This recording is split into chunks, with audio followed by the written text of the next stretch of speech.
সালাম আলাইকুম। আমার হাতে এটা দেখছেন, এটা হলো মেন পাওয়ার কার্ড, সৌদি আরবের। দুইটা প্রিন্ট করছি, দুইটাই অনেকগুলো হয়েছে। এবার এটা নিয়ে আলোচনা করব।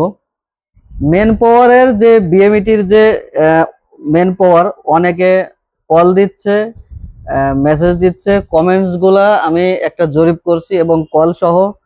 যদি 100 জনের কল দেয়, 100 জনের ভিতর 90 জনই সৌদি আরবের প্রবলেমের জন্য কল দিচ্ছে, যে ভাই আমাদের সৌদি আরবের মেন পাওয়ার হচ্ছে না, ভাই মেন পাওয়ার নাকি বন্ধ। আমার এজেন্সি বলছে মেন পাওয়ার এখন হচ্ছে না, মেন পাওয়ার অফিস বন্ধ। অনেকে সবার একই কথা, ভাই মেন পাওয়ার অফিস নাকি বন্ধ, এখন কি মেন পাওয়ার চালু আছে? ভাই মেন পাওয়ার চালু নাই, মেন পাওয়ার হচ্ছে, কিন্তু কি বিষয় হচ্ছে, কি বিষয় মেন পাওয়ার দিচ্ছে, আগে আপনার এটা জানতে হবে। এই যে মেন পাওয়ার, এটা হলো একটা লোড আনলোড আর একটা office and facilities cleaning worker. এদের নিয়ে সমস্যা নাই, এগুলো নিয়ে সমস্যা নাই। মেন সমস্যা হলো আপনার কোন কি কোয়ালিটির বিষয় মেন পাওয়ার দিচ্ছে এবং কি ক্যাটাগরির বিষয় মেন পাওয়ার দিচ্ছে।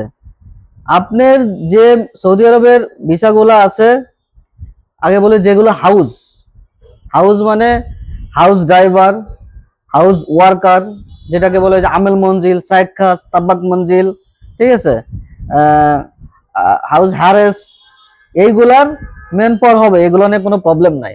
ঠিক আছে, এগুলো মেন পাওয়ার হচ্ছে, বিএমইটিতে জমা দিলে এগুলো মেন পাওয়ার দিয়ে দিবে। আর এই আমেলাদি যেগুলা লোড আনলোড বলেন, আপনার কনস্ট্রাকশন ওয়ার্কার বলেন, plumber, mason, still fixer, electrician, মানে আমেলাদি যে আমেল যে বিষয়গুলোর ভিতর যে ক্যাটাগরির ভিতর আছে, এইগুলো মেন পাওয়ার দিবে। কিন্তু দিচ্ছে, দিবে এবং দিচ্ছে, কোনগুলো দিচ্ছে না, যেই বিষয়গুলাই আপনার একই ইনজাজে, একই লটে 5-এর অধিক ভিসা আছে, মানে একটা ইনজাজে একটা আইডি এবং ভিসা নাম্বার এবং আইডি নাম্বারের ভিতরে 10টা, 15, 20টা, 30, 40, 50, 100, 150 যে ভিসাগুলো আছে, ওই ভিসাগুলার মেন পাওয়ার আপাতত বন্ধ, দিচ্ছে না। বিএমটি থেকে এটা দিচ্ছে না, রিজেক্ট করছে। আমাদের আমি কিছুক্ষণ আগে চেক করছি, আমাদের 2টা ফাইল রিজেক্ট করছে। ঠিক আছে, 2টা ফাইল রিজেক্ট করার পরে এখানে দেখছি আমাদের ওই ভিসায় আপনার একই ইনজাজে 12টা ভিসা ছিল। আমি দুইটা ক্যান্ডিডেটের মেন পাওয়ারের জন্য সাবমিট করছিলাম, কিন্তু দুইটা আমাদের রিজেক্ট করে দিয়েছে। কেন রিজেক্ট করছে? যে এটা 5-এর অধিক, মানে 4-এর অধিক, মানে ওই লটে 5টা ভিসার বেশি আছে, এই কারণে ওটা রিজেক্ট করে দিচ্ছে, ওটা মেন পাওয়ার দিবে না এবং হচ্ছে না। আর এগুলো হলো ছিল সিঙ্গেল, মানে একই ইনজাজে 2টা ভিসা আছে কিংবা একটা ভিসা আছে, এগুলো সিঙ্গেল, আমার তো হয়ে গেছে, এগুলো চলে যেতে পারবে, এটা নিয়ে কোনো প্রবলেম নাই। এই হলো সমস্যা। আর কাতারের যে অনেকে আমাকে কল দিচ্ছে এবং বেশি, এর সৌদি আরবের বেশি, এরপরও বেশি কল দিচ্ছে কাতারের বিষয়গুলো, যে কাতারের বিষয় নাকি মেন পাওয়ার হচ্ছে না। ভাই কাতারের বিষয় মেন পাওয়ার হচ্ছে, কিন্তু অ্যাটাস্টেড লাগবে, অ্যাটাস্টেড ছাড়া তো বিএমইটি কখনো মেন পাওয়ার দেয় না। এখন আমার কাছে ইদানিং যে কলগুলো আসলে, আমি যেই কল দিচ্ছি আমি জিজ্ঞেস করতেছি আগে যে আপনার বিষয় কি অ্যাটাস্টেড করা আছে, বলে যে না।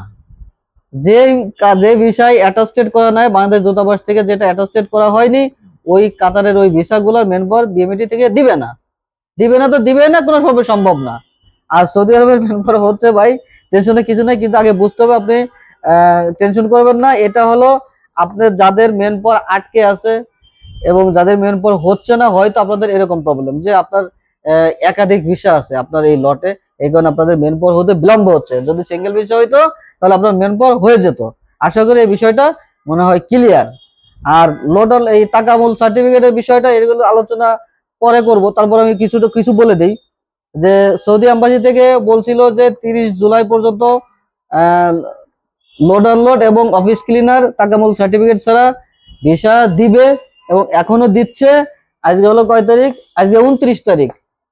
আগামীকাল পর্যন্ত দিবে। এর পরবর্তীতে দিবে কিনা সেটা পরবর্তী সিদ্ধান্ত আসলে আমি আপনাদের জানিয়ে দিব। আশা করি ভালো থাকবেন। পরবর্তী ভিডিওর জন্য লাইক, কমেন্ট, শেয়ার করে, সাবস্ক্রাইব করে বেল আইকনটা বাজায় রাখবেন। ভালো থাকবেন, সুস্থ থাকবেন। আল্লাহ হাফেজ।